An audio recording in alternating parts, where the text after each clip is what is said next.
এই জমিগুলোতেও কিন্তু ধান ছিল, এগুলোতে আগুর ধান লাগানো ছিল, সে কারণে এগুলো কাটা শেষ। আর এই ধানগুলো একটু পরে হয়, সে কারণে এগুলো এখনো আছে মাঠে। আর এই জায়গাগুলো ধান কাটা শেষ। আবার আমি যদি দেখানোর চেষ্টা করি আপনাদেরকে, একটু মাঠের মাঝে মধ্যেও কিন্তু কিছু কিছু জায়গায় ধান কাটা শেষ। ওই জায়গাগুলো দেখুন চাষ করা।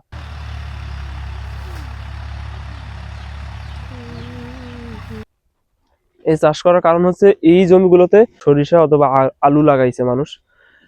এই জায়গাগুলোতে এই এই ধানের জমিগুলোতে আগাম ধান দিছিল মানুষ, সে ধানগুলো কাটা শেষ। এখন এই জায়গাগুলোতে হয়তোবা আলু আর না হলে সরিষা রোপণ করছে।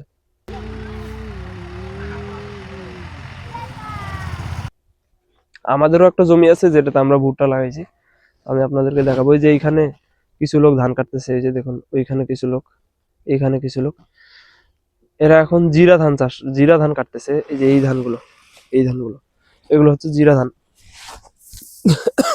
দেখছেন কত চিকন সুন্দর, এগুলো হচ্ছে জিরা ধান।